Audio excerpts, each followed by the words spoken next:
New England. It is the place of America's founding and freedom, with a hope and a spirit that arrived on winds from the east. It is a realm ruled by an abundance of weather. Some say that without the taste of winter and adversity, spring and prosperity would not be so sweet. And it is a land graced with a timeless yet lonely beauty, an air that has inspired great thinkers and thoughts: Thoreau, Hawthorne, Dickinson, Frost. Yet few ever have savored or recorded New England as this excursion sets forth to do. If it was 1 if by land, 2 if by sea, then the signal for this journey could be 3 by air.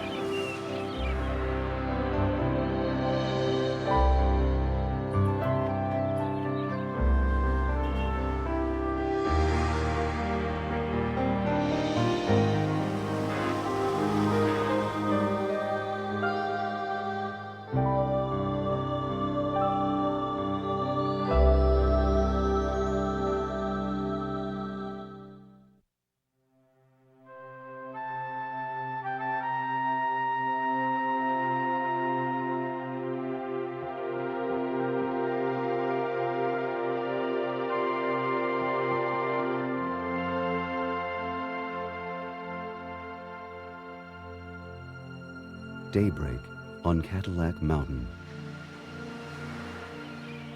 A narrow rose-colored band of light streams across open seas to find its first landfall here on Acadian shores.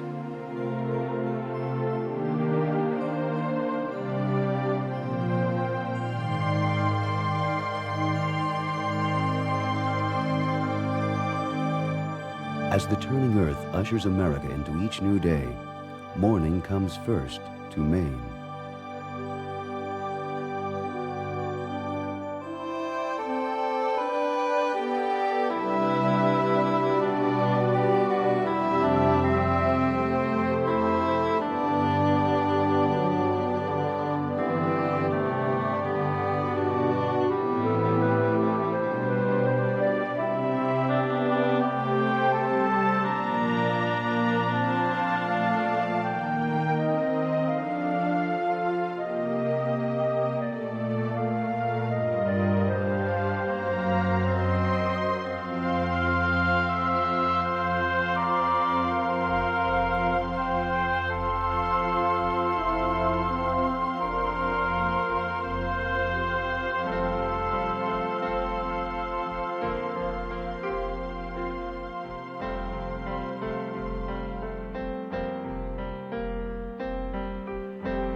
Writer Sarah Orne Jewett found much of her inspiration on the coast of Maine,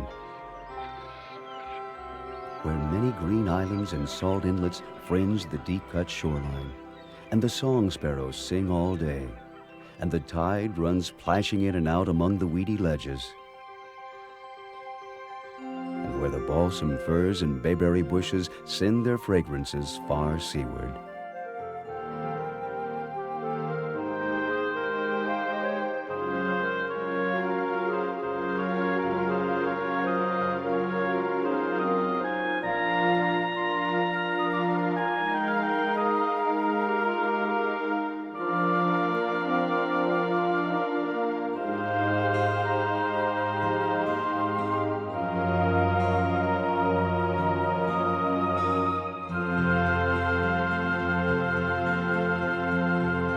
In this country, just as nature shapes the land, it also shapes the working towns and the people themselves. Beyond stretches of granite and wood lies the promise of fertile soil. In spring, a handful of earth is a handful of hope. In fall, it is a handful of life itself.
Maine has been described as 9 months of winter and 3 months of damn poor sledding.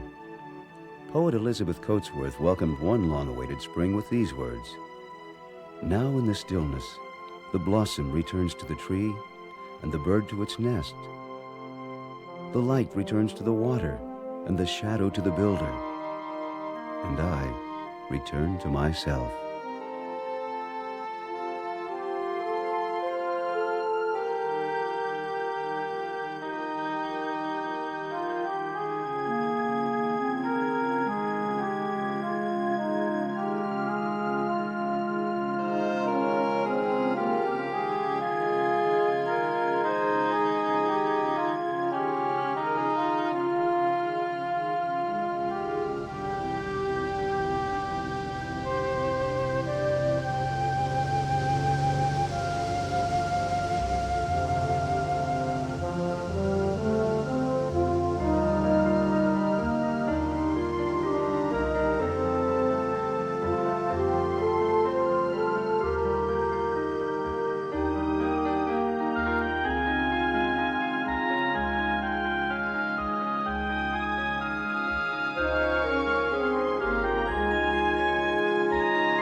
In all of Maine, one granite spine stands above the rest, Mount Katahdin.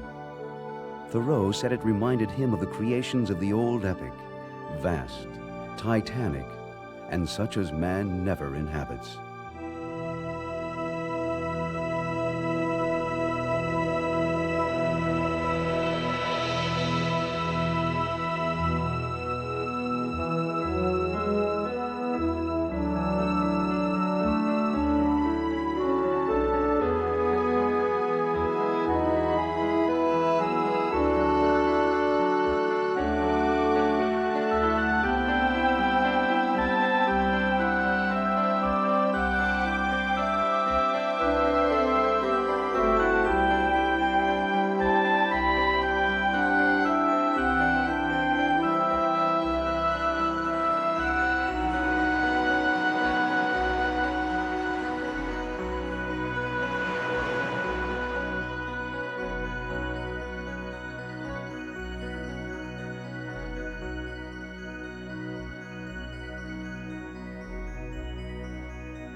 In the hundreds of miles of Atlantic coastline, first charted by Giovanni de Verrazzano in 1524, he described one area with an almost poetic passion, Rhode Island.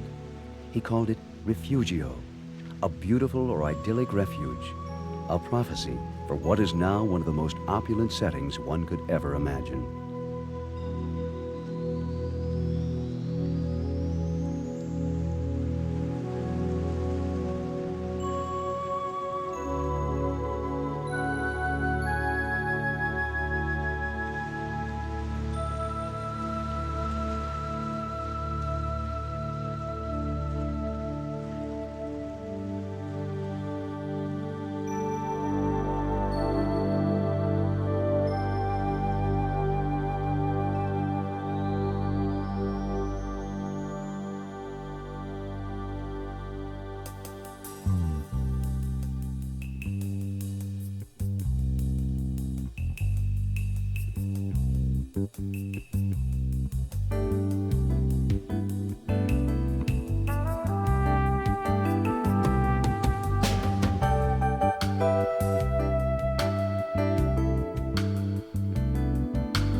Rhode Island is a state wed to the open seas, and any sailor can take this 18th century advice.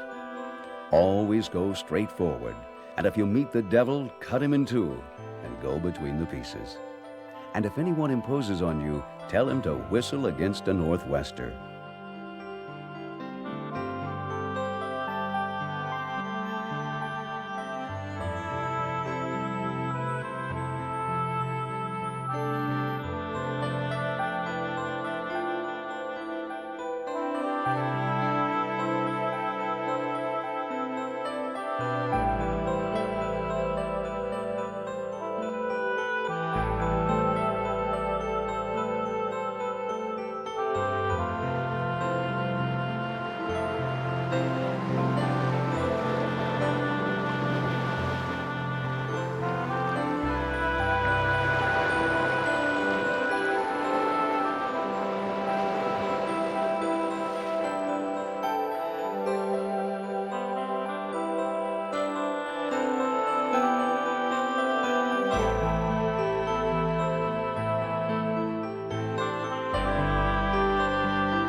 like the air and the sky and the clouds and the sunlight.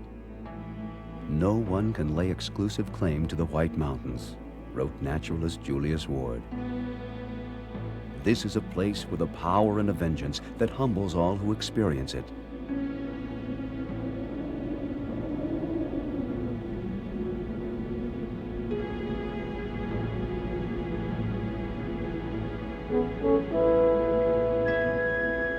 After walking in these mountains, poet Lucy Larcom penned the following. One world, there is no separation, the same earth above and below. Up here is the river's cloud cradle. Down there is its fullness and flow.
If a river drops 10 feet in elevation, harness its power and put it to work. An old adage that rang true in every New England mill town. Manchester rose to become the most industrious of all, and its stature reigns over New Hampshire today.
You must come to this place more than once if you expect to have your mind filled with anything more than the perception of a brilliant cloud, Nathan Hale said in surveying this land. No country is well known until after a second visit. We return with minds furnished with new powers for observation. Fresh objects start up, and new beauties disclose themselves. You must come to this place more than once. Words spoken from the White Mountains that echo throughout this land called New England.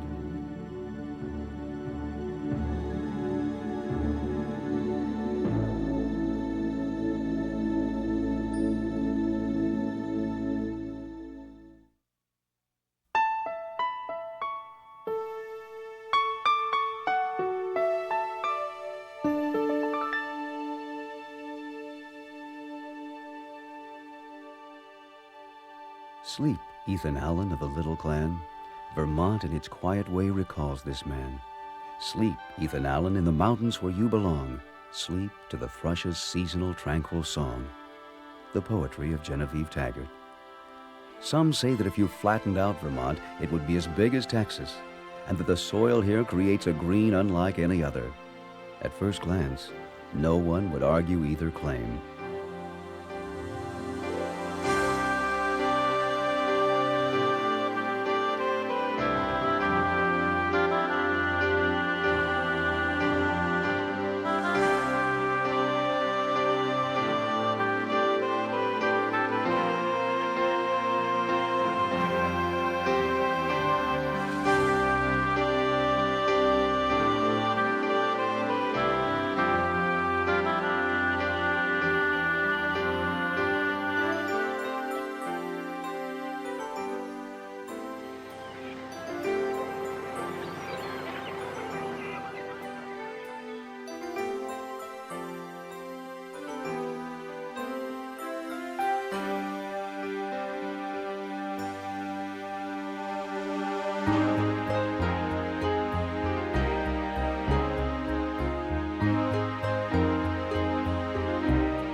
I have been treading on leaves all day until I am autumn tired. God knows all the color and form of leaves I have trodden on and mired. All summer long they were overhead, more lifted up than I. To come to their final resting place, they had to pass me by. Robert Frost.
The snow had begun in the gloaming, and busily all the night had been heaping field and highway with a silence deep and white.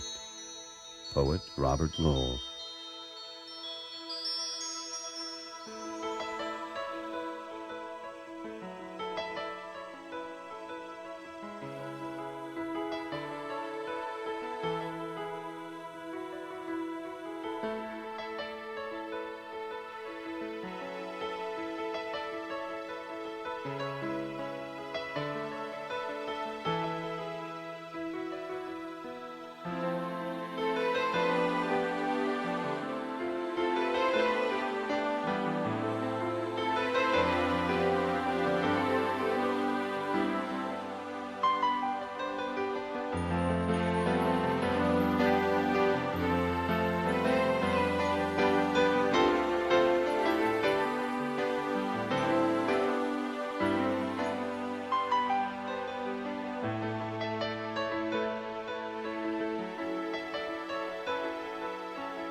In the opinion of one ancient mariner, it is upon the unstable element that the sons of New England have achieved their greatest triumphs.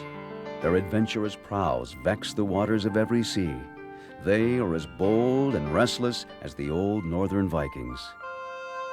The ocean is their pasture.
Thoreau remarked that a man may stand on these shores and put all America behind him.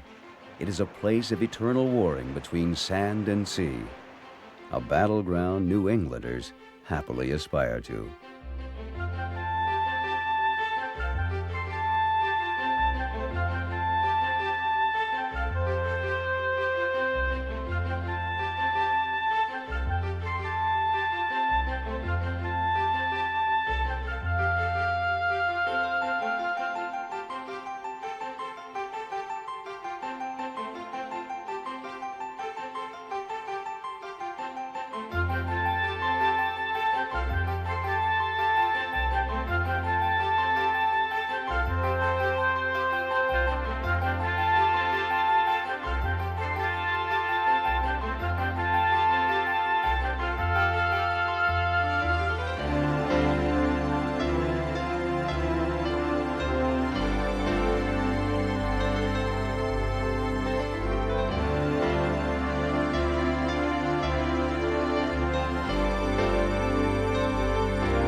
From the heart of every city in Massachusetts, one is never far from a place of peace and rejuvenation. Who is there, Norman Rockwell once wondered, who does not want to escape from the speed and rudeness of today's living and run back into the hills where nature goes along in its own ageless, inimitable way to refresh us within and without?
One of the oldest recorded descriptions of Boston reads as if it were written yesterday.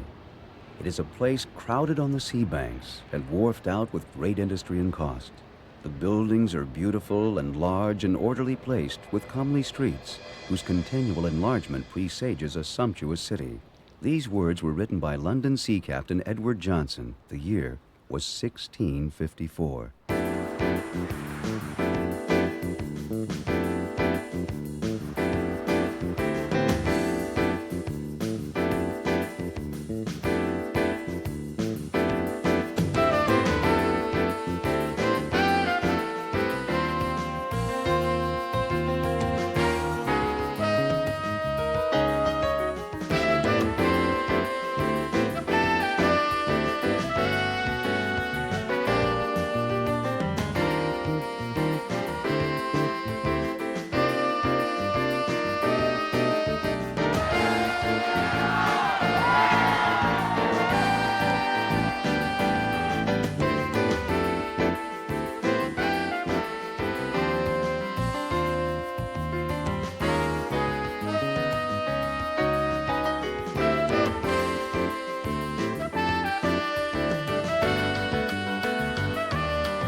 Connecticut impressed 19th century author Jonathan Daniels to compose these thoughts.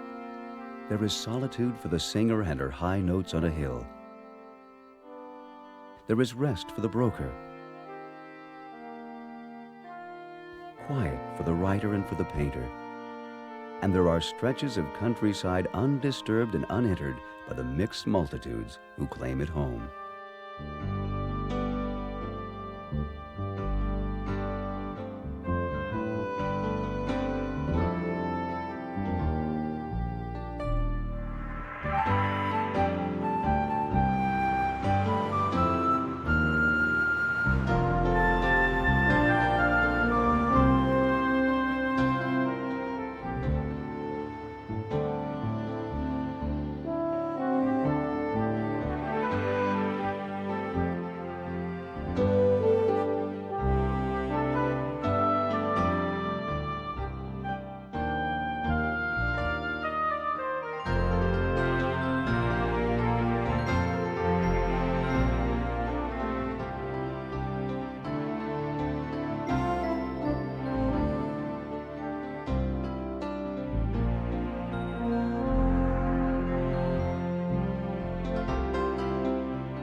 The first tribal inhabitants who plied these waters gave this place a name which means beyond the great mountains, Housatonic.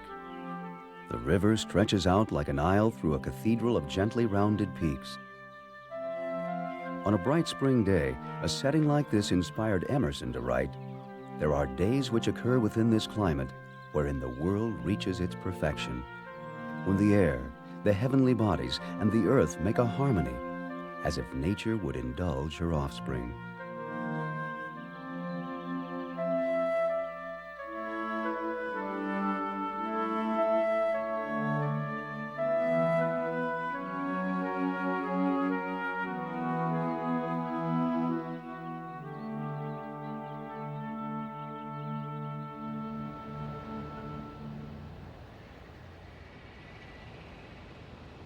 Of all the beautiful towns it has been my fortune to see, this is the chief. You do not know what beauty is if you have not been here. The words of one of Hartford's and America's most illustrious citizens, Mark Twain.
Down below is a finished place, complete in every way.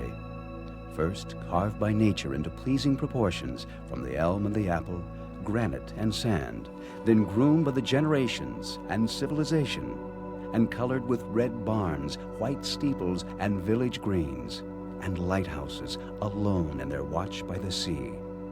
Here, there is a character, and a clarity, and an air that only could be called New England.